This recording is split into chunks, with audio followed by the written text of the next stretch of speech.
നിങ്ങളകത്ത് ഒതുക്കി പിടിക്കാൻ പറ്റുന്ന ഒരു കാര്യമായിരുന്നെങ്കിൽ അളന്ന് തന്നേനെ.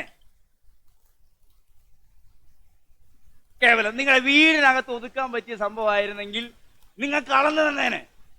ഓ പിടി നന്നായിട്ട് അതിനെ കയറി പിടി. നിങ്ങളുടെ ലൈഫിനകത്ത് മാത്രം ഒതുക്കി വെക്കാവുന്ന സാധനമായിരുന്നെങ്കിൽ ഇത് അളന്ന് തന്നേനെ. പക്ഷെ ഇത് അളന്ന് തന്നതല്ല. ഞാൻ ഒന്ന് ആത്മാവിൽ പ്രവചിക്കുക സഭയെ നോക്കി. നിങ്ങളുടെ മുണ്ടക്കയത്തിന് അളക്കാൻ പറ്റുന്ന രീതിയിലല്ല നിങ്ങളകത്ത് പരിശുദ്ധാത്മാവിനെ യേശു സെറ്റ് ചെയ്തിരിക്കുന്നത്. അതാദ്യം നിങ്ങളുടെ മനസ്സുകൊണ്ട് അംഗീകരിക്കണം. ആമേൻ, ഹല്ലേലൂയ. ഒന്നുകൂടെ പറയാം, ഇത് നിങ്ങൾ അടച്ചു വെച്ചിരിക്കുകയാണെങ്കിൽ അത് തുറക്കണം. ഇത് ഒഴുകാൻ തുടങ്ങിയാൽ ഇതിനകത്ത് ഒഴുക്കിനകത്ത് ഈ ദേശം മുഴുവൻ ഒഴുകും. ഈ രണ്ടാമത്തെ ഒരു കാര്യം ഞാൻ പറയാം. എനിക്ക് ദൈവാത്മ തരുന്ന കാര്യം പറയുന്നത്, ഇത് പുറത്തു നിന്നല്ല വെച്ചിരിക്കുന്നത്, ഇത് അകത്ത് നിന്നാ. എവിടെയാ? ഇത് അകത്ത് തന്നെയാണ്. ആ ഉറവ അകത്തുനിന്ന് തുറക്കപ്പെടുക. അതുകൊണ്ട് ഞാൻ പറയുന്നു, പഴയ നിയമത്തിൽ ഇതിനെ കൊടുത്തപ്പോൾ ശക്തിയായി കൊടുത്തു. പഴയ നിയമത്തിൽ അതിന് അനുഭവമായി കൊടുത്തു. പഴയ നിയമത്തിൽ അഭിഷേകമായി കൊടുത്തു. പക്ഷെ പുതിയ നിയമത്തിൽ അഭിഷേകം മാത്രമായിട്ടല്ല കൊടുത്തത്. പുതിയ നിയമത്തിൽ ശക്തി മാത്രമായിട്ടല്ല കൊടുത്തത്. പുതിയ നിയമത്തിൽ അനുഭവം മാത്രമായിട്ടല്ല കൊടുത്തത്. പുതിയ നിയമത്തിൽ ആ വ്യക്തി തന്നെ ഇറങ്ങി വരികയായിരുന്നു. എന്റെ കൂടെ ഇല്ല. പരിശുദ്ധാത്മാവ് എന്ന വ്യക്തിയെയാണ് നിങ്ങൾ സ്വീകരിച്ചത്. ആമേൻ, ആമേൻ. അതുകൊണ്ട് തന്നെ അകത്ത് ആ വ്യക്തി വന്നതുകൊണ്ട് നിങ്ങൾ ഈ അടപ്പ് തുറന്നാൽ നിങ്ങളുടെ അകത്തിരിക്കുന്ന ആത്മാവിൽ നിന്ന് ഒരു ഒഴുക്കുണ്ടാകും. ഒന്ന് വിശ്വസിച്ചാട്ടെ, ഒന്ന് ഗ്രഹിച്ചാട്ടെ. നിങ്ങളുടെ പുറകിരിക്കുന്നതിനേക്കാളും അകത്ത് ഒരു ആത്മാവ് വെച്ചിട്ടുണ്ട്. അവൻ അവിടെ നിന്ന് ഒഴുകാൻ തയ്യാറായി നിൽക്കുകയാണ്. ഞാൻ മുമ്പേ പറഞ്ഞല്ലോ, ഈ ക്രിസ്ത്യൻ ലൈഫിനെ കുറിച്ച് ഒന്ന് രണ്ട് കാര്യം പറഞ്ഞല്ലോ. അത് ഞാൻ ഒന്നുകൂടി ഇതിനകത്തൂടെ കയറ്റിക്കൊണ്ടുവന്ന് പറയാൻ ആഗ്രഹിക്കുന്നു. ഹല്ലേലൂയ.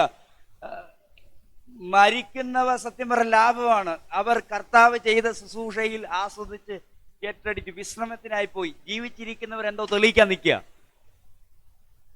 എന്താ ഈ ലൈഫിനകത്ത്, ഈ അന്തരീക്ഷത്തിനകത്ത് എന്തോ തെളിയിക്കാൻ നിൽക്കുകയാണ്. ഹല്ലേലൂയ. അങ്ങനെ തെളിയിക്കാൻ നിൽക്കുന്നവരോട് ഞാൻ പറയുന്നു, നിനക്കൊരു മോറൽ ലൈഫിനകത്ത് നിയമങ്ങൾ മാത്രമല്ല, നിനക്കൊരു പവർഫുൾ ലൈഫുണ്ട്. ക്രിസ്ത്യൻ ലൈഫിനെ കുറിച്ച് അടുത്ത ദിവസങ്ങളിൽ പ്രസംഗിക്കാൻ വേണ്ടി ആത്മാവ് തന്നൊരു ആലോചനയാണ് ഇപ്പൊ തുറക്കുന്നത്. Hallelujah, hallelujah. ഇന്ന് കുറച്ച് ആൾക്കാര് ഹല്ലേലൂയ മോറൽ നിയമങ്ങളിൽ പറഞ്ഞുകൊണ്ട് അതാണ് ക്രിസ്തീയ ജീവിതമെന്ന് അതിനകത്ത് ഒതുക്കാൻ ശ്രമിക്കാൻ നേരത്ത് ക്രിസ്ത്യൻ ലൈഫ് ഈസ് മോറൽ നിയമങ്ങൾ മാത്രമല്ല, അതൊരു പവർഫുൾ ലൈഫാണ്. ആമേൻ. ഒന്ന് പറഞ്ഞാട്ടെ, നിയമങ്ങളിൽ ഊന്നി ജീവിക്കുന്ന ഒരു ലൈഫ് മാത്രമല്ല ക്രിസ്ത്യൻ ലൈഫ്. അങ്ങനെ ആയിരുന്നെങ്കിൽ പഴയ നിയമത്തിലെ ന്യായപ്രമാണം മതിയായിരുന്നു. അത് യേശു തെളിയിക്കുന്ന ഭാഗമാണ് ഗിരിപ്രഭാഷണം. ഞാൻ ഒരുപാട് തവണ പറഞ്ഞിട്ടുണ്ട്. മോശയ്ക്ക് കൊടുത്ത നിയമം ചെറുതാക്കി കൊടുത്തു. നീ കുല ചെയ്താൽ മാത്രം കുലപാതകൻ. പുതിയ നിയമത്തിലേക്ക് വരുമ്പോൾ നീ കുലയ്ക്ക് വേണ്ടി ചിന്തിച്ചാൽ നിന്നെ കുലപാതകന്റെ ലിസ്റ്റിൽ എഴുതുന്നതിന്റെ പിന്നിൽ നീ ആത്മാവിനെ അനുവദിച്ചു എന്നുള്ളതാണ്. അങ്ങനെയാണെങ്കിൽ മോശയ്ക്ക് കൊടുത്ത ആ നിയമത്തിന്റെ യഥാർത്ഥ നിയമം ആര് പറഞ്ഞു? യഥാർത്ഥ ന്യായപ്രമാണം ഗിരിപ്രഭാഷണത്തിനകത്തൂടെ യേശു വെളിയിൽ കൊണ്ടുപോകുന്നു. എന്നിട്ട് പറയാണ്, നീ ഇങ്ങനെ പോയാൽ അതിനൊന്നും ചെയ്യത്തില്ല. നിയമത്തെ അല്ല നീ ഫോളോ ചെയ്യേണ്ടത്, നീ ആത്മാവിനെ ഫോളോ ചെയ്യണം. ആത്മാവിനെ ഫോളോ ചെയ്താൽ ഈ നിയമം ഓട്ടോമാറ്റിക്കായി നിന്നിലൂടെ സംഭവിക്കും. കുറച്ചുപേരെ ആത്മാവിനെ ഒരു പരിധിയിലേക്ക് ഒതുക്കിയിട്ട് നിയമങ്ങളെ കയറ്റിക്കൊണ്ട് വരുവാണ്. ഞാൻ ഇന്ന് പകൽ അതിനെ നിങ്ങളുടെ മുമ്പിൽ തുറക്കുന്നതിൻ്റെ പിന്നിലെ കാര്യം, നിയമങ്ങൾ വെച്ച നിയമങ്ങളിൽ ജീവിക്കാൻ നിയന്ത്രിക്കപ്പെടുന്ന അല്ലെങ്കിൽ നിയന്ത്രിക്കപ്പെടാൻ വേണ്ടി പ്രസംഗിച്ചുകൊണ്ടിരിക്കുന്നവർ കേൾക്കാനും മനസ്സിലാക്കാനും അംഗീകരിക്കാൻ വേണ്ടി ഇന്ന് രാവിലെ പറയുന്നു, നിനക്കൊരു പവർഫുൾ ലൈഫുണ്ട്. ആത്മാവിൻ്റെ ശക്തിയിലുള്ള ഒരു ജീവിതം. അത് വിമർശിക്കുന്നവർക്ക് കിട്ടത്തില്ല, അതിനെ അംഗീകരിക്കുന്നവർക്ക് മാത്രമേ കിട്ടത്തുള്ളൂ. ഒരു കാര്യം ഞാൻ പറയാം, ഈ എൻഡ് ഓഫ് ദ ഏജിൽ വന്ന് നിൽക്കുമ്പോൾ അതൊരു തുറന്ന വരവുകളാകാതെ എവിടേക്കോ മനസ്സുകൾ കൊണ്ട് ഒതുക്കിപ്പെട്ടവരുടെ മുമ്പിൽ അത് അതുവരെ ഒതുങ്ങിയിരുന്നെങ്കിൽ, ഇന്ന് പകലും പറയട്ടെ, നിങ്ങൾ ഒതുക്കിയാൽ ഒതുങ്ങിപ്പോകും. പക്ഷെ തുറന്നു വരുവാൻ ആര് തയ്യാറാകുന്നു, അവരുടെ മുമ്പിൽ ദൈവം ലൈഫ് തുറക്കും. ഒന്ന് ആഗ്രഹിച്ചാട്ടെ, മുണ്ടക്കയത്ത് എന്നെ കാണാൻ പറ്റുന്ന രീതിയിൽ, എന്നെ വെളിപ്പെടുത്താൻ, ക്രിസ്തുവിനെ വെളിപ്പെടുത്താൻ പറ്റുന്ന രീതിയിൽ എൻ്റെ അകത്ത് ആ പവർഫുൾ ലൈഫ് തുറന്നു വരാൻ ആഗ്രഹിക്കട്ടെ. പത്മേൻ്റെ അങ്ങനെ ആഗ്രഹിക്കുന്നുണ്ടോ? നാട്ടുകാരുടെ മുമ്പിൽ, വീട്ടുകാരുടെ മുമ്പിൽ, കുടുംബക്കാരുടെ മുമ്പിൽ യേശുവിൻ്റെ പിന്നെ പോയതിൻ്റെ പിറകിലുള്ള ഒരു ലൈഫിൻ്റെ മിസ്റ്ററി തുറക്കാൻ തയ്യാറാണോ? കഴിഞ്ഞ ദിവസം ഞാനിങ്ങനെ പ്രാർത്ഥിച്ചുകൊണ്ടിരിക്കുമ്പം ഈ യോശാനില്ല ആൻറ്റി ഉള്ളതുകൊണ്ട് പറയാം, അവിടെ ഒരു ഓഡിറ്റോറിയത്തിൽ ഒരു മീറ്റിംഗ് നടക്കുന്നതിനെ പരിശുദ്ധാത്മാവാണ്. അവിടെ ഇത് ഒരുപാട് തവണ ആലോചന പറഞ്ഞാണ്. ഞാനും ഒന്ന് രണ്ട് ശുശ്രൂഷകന്മാരുണ്ട്, അവിടെ നിന്ന് ശുശ്രൂഷിക്കാൻ ഭയങ്കര ഉണർവുകൾ അവിടെ നിൽക്കുന്നത് ഞാൻ കണ്ടു. തുറക്കാൻ ആഗ്രഹമുണ്ടോ ആൻറ്റി? ആമേൻ. ഇപ്പം വചനത്തിൽ കിടപ്പുണ്ട്, ഇപ്പം എല്ലാം കീഴ്പ്പെട്ടതായിട്ട് തോന്നുന്നില്ല എന്ന് പറഞ്ഞ് എല്ലാം കീഴ്പ്പെടാതിരിക്കുകയല്ല, സകലത്തെയും യേശു കീഴ്പ്പെടുത്തിയിരിക്കുക. എന്താണ് ആ വാക്യത്തിന്റെ അർത്ഥം? ഞാൻ പറയുന്നത് നിങ്ങൾക്ക് ഗ്രഹിക്കാൻ പറ്റുന്നുണ്ടോ? യേശു സകലത്തെയും കീഴ്പ്പെടുത്താതെ വിട്ടിട്ടില്ല.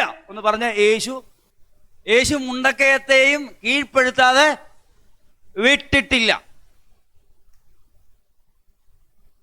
പക്ഷേ വചനം പറയുന്നു, ഇപ്പോൾ ചിലത് കീഴ്പ്പെട്ടതായി തോന്നുന്നില്ല. അതിന്റെ പിന്നിൽ കാരണം എന്നാ? നിനക്ക് വേണ്ടി മാറ്റി വെച്ചേക്കുക. പറ, എനിക്ക് വേണ്ടി. മോനച്ച ശരിയാണോ? എനിക്ക് വേണ്ടി ഞാൻ വിശ്വസിക്കുന്നു, എനിക്ക് വേണ്ടി മാറ്റി വെച്ചേക്കുക. എന്താ അതിൻ്റെ ഒക്കെ അർത്ഥം? എന്താണ്? യേശു അതിനെ ഓവർകം ചെയ്തിട്ട്, യേശു അതിനെ കീഴ്പ്പെടുത്തിയിട്ട്, നിങ്ങൾ കീഴ്പ്പെടുത്തുന്നതായി ആ ലോകം മനസ്സിലാക്കത്തക്ക രീതിയിൽ നിങ്ങൾക്ക് വേണ്ടി അത് അനുവദിച്ചിട്ടിരിക്കുന്നു. ഹല്ലേലൂയ. വിശ്വാസത്തോടെ പറ, എൻ്റെ അകത്ത് പരിശുദ്ധാത്മാവിനെ കൊണ്ടു നിർത്തിയിരിക്കുകയാണ്. അതുകൊണ്ട് തന്നെ എൻ്റെ അകത്ത് വന്ന പരിശുദ്ധാത്മാവ് അളവില്ലാതെ വെളിപ്പെടും. കാരണം ഞാൻ സ്വീകരിച്ചത് ഒരു ശക്തി മാത്രമല്ല, ഞാൻ സ്വീകരിച്ചത് ഒരു അനുഭവം മാത്രമല്ല, ഞാൻ സ്വീകരിച്ച ഒരു ഇളക്കപ്പെരുപ്പം മാത്രമല്ല, ഞാൻ സ്വീകരിച്ചത് പരിശുദ്ധാത്മാവ് എന്ന വ്യക്തിയെയാണ്.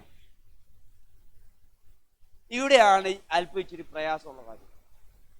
പഴയ നിയമത്തിലും പുതിയ നിയമത്തിലുള്ള പ്രയാസമുള്ള കാര്യം. പഴയ നിയമത്തിൽ ശക്തി ആയതുകൊണ്ട് നിങ്ങളുടെ അകത്തോട്ട് ഇപ്പം ശക്തി വരിക, റോസിൻ്റെ അകത്തേക്ക് ശക്തി വന്നായിരിക്കും. ഇലക്ട്രിസിറ്റി ഒന്ന് തൊടുവാന്ന് വിചാരിച്ചേക്കാം. എന്തായിരിക്കും? റോസ് പറയാണ്, എനിക്ക് എല്ലാവരുടെ മുമ്പിൽ തുള്ളുന്നത് ഇഷ്ടമല്ല, എല്ലാവരുടെ മുമ്പിൽ ചാടുന്ന ഇഷ്ടമില്ല. ഓക്കെ, ഞാൻ അവിടുന്ന് വയറെടുത്തിട്ട് ഒന്ന് മുട്ടിച്ചാൽ തന്നിരിക്കും. തുള്ളുവോ ചാടുവോ ഓട്ടോമാറ്റിക്കായിട്ട് നിപ്പി. നിങ്ങൾ എൻ്റെ കൂടെ ഉണ്ടോ? റോസ് എത്രത്തോളം പറയും, ഞാൻ അനങ്ങത്തില്ല, ഇങ്ങനെ നിൽക്കുമെന്ന് പറഞ്ഞാൽ എടുത്തടിക്കും. ഞാനറിയാതെ തൊട്ട് ഞാനോട് അടിക്കും, അല്ലേ? ഇപ്പം ആൻറ്റി പറയാം, മരുമോളാ, നീ അധികം ഒന്നും ചാടണ്ട കേട്ടോ. എന്ത് പറഞ്ഞു? ഞാൻ പിടിച്ചോളാം, നീ ചാടണ്ടെന്ന് പറഞ്ഞാൽ ആൻറ്റി അടിച്ച് തീർപ്പിക്കും. എന്താ വന്നത്? ഞാൻ പറഞ്ഞ എന്താ വന്നേ? നിങ്ങൾ എൻ്റെ ശക്തി വന്നു. പഴയ നിയമത്തിൽ ശക്തി മാത്രം വന്നതിൻ്റെ കാര്യമാണ് പറഞ്ഞത്. ശക്തി വന്നാൽ പ്രത്യേകിച്ച് ആലോചനയൊന്നും വേണ്ട, നീ അടിച്ചു തെറിച്ചിരിക്കും. എന്നാ ഞാൻ പറഞ്ഞു, എനിക്കിത് തുറക്കാനായിട്ട് നിങ്ങളുടെ അനുഭവം കൊണ്ട് പറ്റുന്നില്ല, എങ്കിലും ഞാൻ ഒന്ന് രണ്ട് കാര്യങ്ങൾ തുറക്കണം. പഴയ നിയമത്തിൽ വന്നത് ശക്തി മാത്രമായതുകൊണ്ട്, പരിശുദ്ധാത്മാവിന്റെ ശക്തി മാത്രമായതുകൊണ്ട് പ്രത്യേകിച്ച് ചിന്തിക്കേണ്ട കാര്യമൊന്നുമില്ല.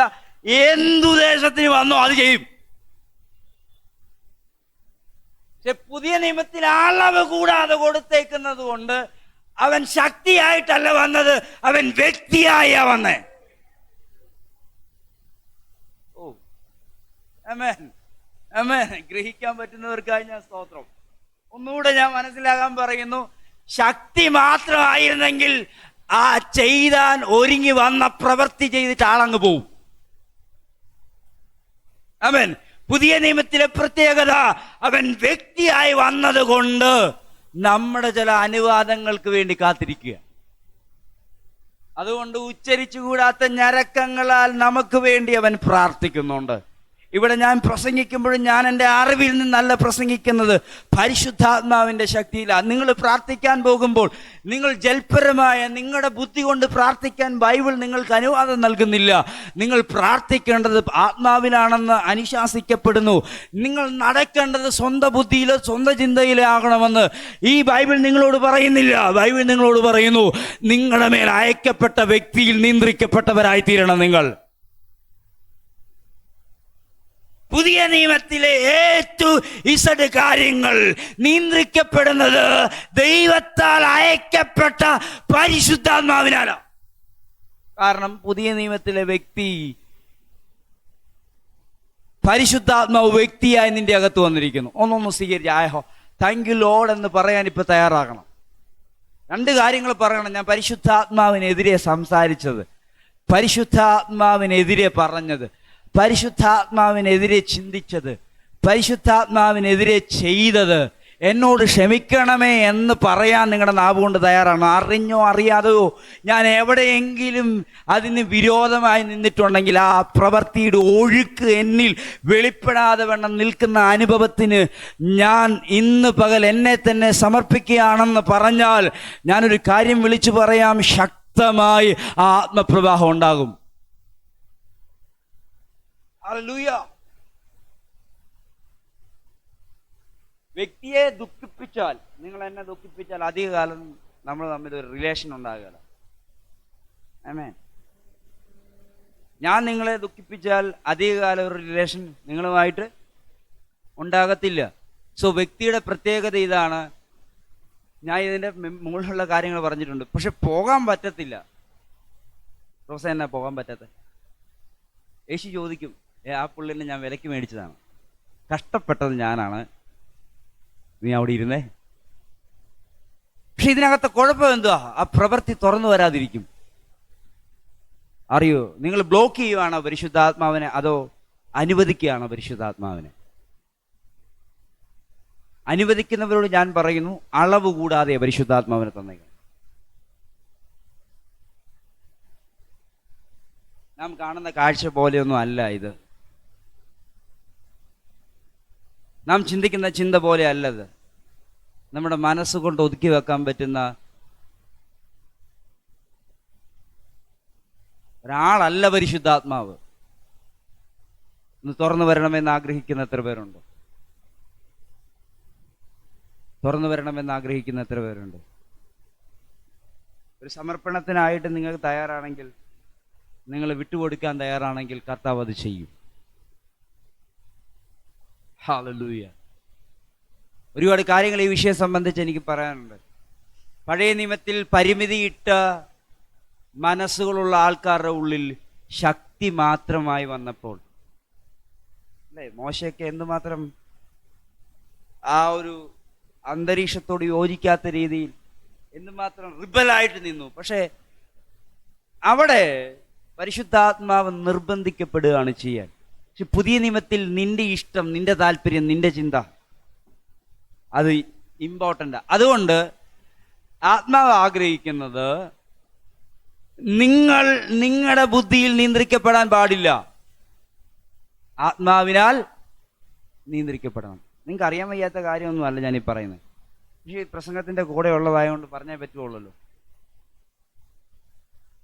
ആ വാക്കാണ്, യെരൂശലേമിൽ നിന്ന് നിങ്ങൾ വാങ്ങിപ്പോകാതെ പിതാവിൻ്റെ വാഗ്ദത്തത്തിനായി നിങ്ങൾ കാത്തിരിക്കണം. ലഭിച്ചവരാണ് പോകുന്നത്. ശൗൽ ഉൾക്കൊള്ളുന്ന, ബർന്നബാസ് ഉൾക്കൊള്ളുന്ന അന്ത്യോക്യയിലെ പ്രാർത്ഥനയിൽ, ഉപവാസ പ്രാർത്ഥനയ്ക്കകത്ത് ഒരു സമൂഹം കൂടിയിരുന്നപ്പോൾ പരിശുദ്ധാത്മാവ് പറയാ, ഇനി അവരെ പിടിച്ചു വെക്കരുത്, അവരുടെ വിളിയിലേക്ക് അവരെ വേർതിരിക്കണം. ആമേൻ. അവരെ വേർതിരിക്കണം. അഥവാ ഈ രണ്ട് വാക്യത്തിന്റെ ഈ രണ്ട് ഭാഗങ്ങളുടെ അർത്ഥം എന്താണ്?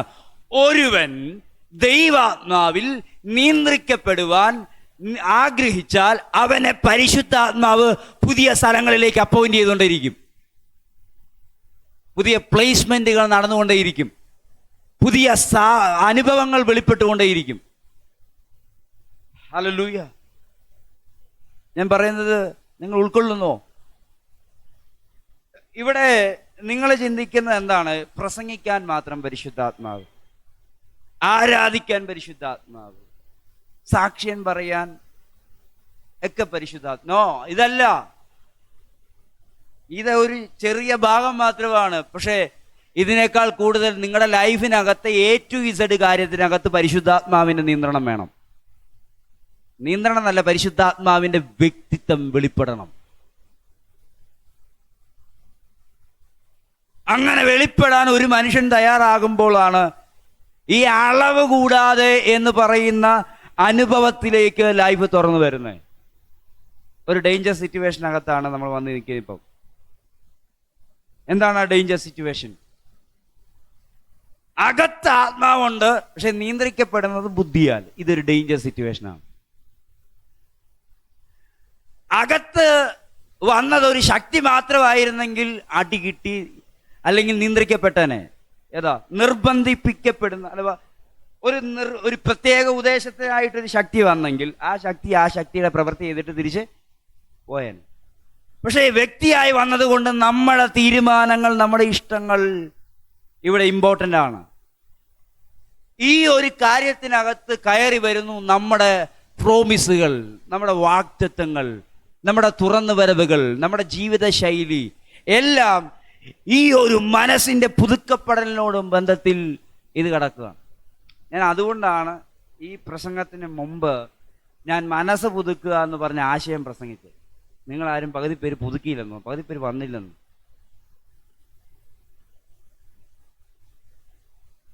ഹല്ലേലൂയ. ഒരു സ്തോത്രം പറയാമോ? ഹല്ലേലൂയ. കര ഉയർത്തി ഒരു സ്തോത്രം ചെയ്താട്ടെ. ഒന്ന് കണ്ണുകളടച്ച് പറയാട്ടെ. എൻ്റെ അകത്ത് പരിശുദ്ധാത്മാവ് അളവ് കൂടാതെ വന്നേക്കുന്നത്. പക്ഷെ എനിക്കതിനെ എത്രത്തോളം ഉൾക്കൊള്ളാൻ കഴിഞ്ഞെന്ന് അറിയത്തില്ല. പക്ഷെ ഇന്ന് പകല് പരിശുദ്ധാത്മാവ് അത് ചെയ്യാൻ പോവുകയാണ്. ആഴത്തിൽ ആത്മാവ് തുറന്നു നൽകണമേ എന്ന് എത്ര പേര് ദൈവശനിൽ പ്രാർത്ഥിക്കും. ഇത് ഉൾക്കൊള്ളാൻ തയ്യാറാകാത്ത സമൂഹത്തോട് എഫീസ് ലേഖനത്തിൽ സഭയോടുള്ള ദൂത് പറയാണ്.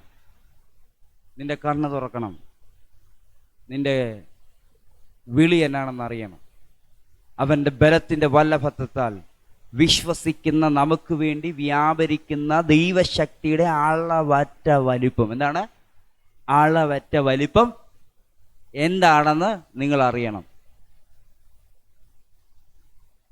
ഒന്നുകൂടെ പറയുന്നു, പൗലോസ് സഭയോർത്ത് പ്രാർത്ഥിക്കുകയാണ്. പ്രാർത്ഥന ഇതാണ്: ഹൃദയത്തിൻ്റെ ദൃഷ്ടി തുറക്കണം. നിന്റെ വിളിയുടെ പിന്നിലുള്ള ആശ ഇന്നതെന്ന് നിങ്ങൾ അറിയണം.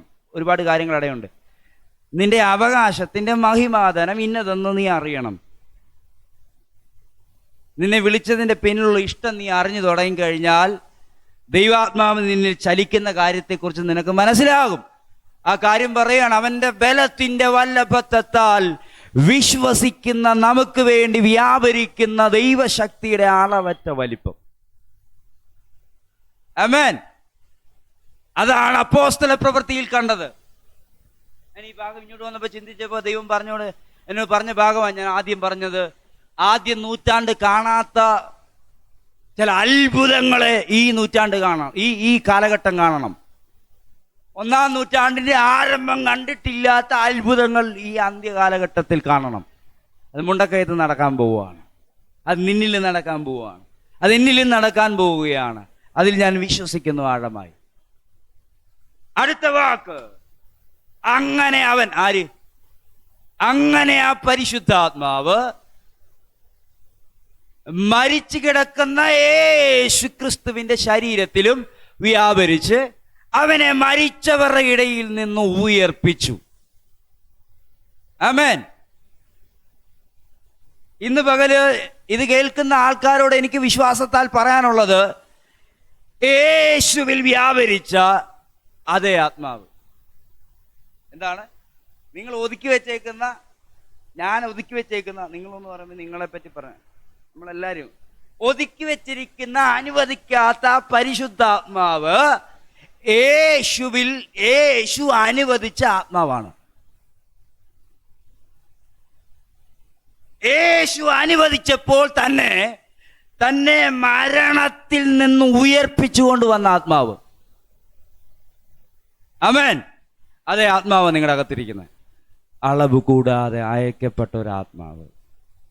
പ്രവാചകൻ പറയുന്നു, നീ മുട്ടോളം ഇറങ്ങിയാൽ, അരയോളം ഇറങ്ങിയാൽ, നീന്തിയിട്ടല്ലാതെ കടപ്പാൻ കഴിയാത്ത ഒരാത്മ നദിയിലേക്ക് ഇറങ്ങിയാൽ, നിന്നെ കൊണ്ട് അളക്കാൻ പറ്റാത്ത നിലവാരത്തിൽ ആത്മനദിയുടെ പ്രവാഹങ്ങൾ ഉണ്ടാകും.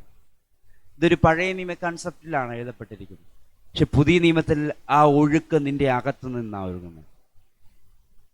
യെഹെസ്കേൽ പ്രവചനത്തിനകത്തൊരു നദിയെ ആലയത്തിനകത്തു നിന്ന് ഒഴുകി ഇറങ്ങുന്നുണ്ട്. ആ ഒഴുക്ക് ദേശത്തെ മുഴുവൻ ഒഴുക്കുന്നു.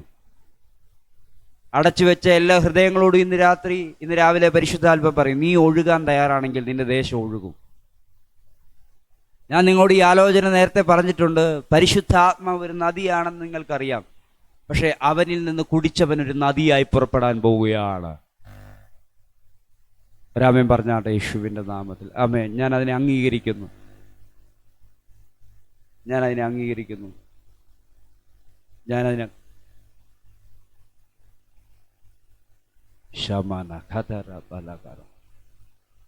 പരിശുദ്ധാത്മാവിൻ കൂട്ടായ്മ വേണം. പരിശുദ്ധാത്മാവിൻ കാവൽ വേണം. പരിശുദ്ധാത്മാവിൻ കൂടെ വേണം. പരിശുദ്ധാത്മാവേ,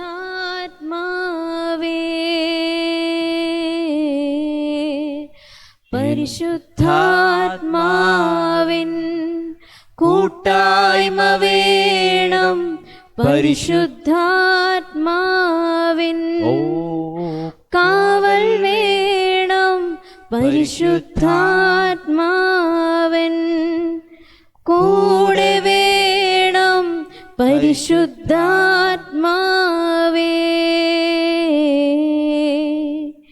എന്നിൽ വസിക്കും ദൈവാത്മാവേ, എന്നെ നടത്തും ദൈവാത്മാവേ. എല്ലാവരും എഴുന്നേറ്റ് എന്നിൽ വസിക്കും നല്ല ആത്മാവേ, എന്നെ നടത്തും ദൈവാത്മാവേ.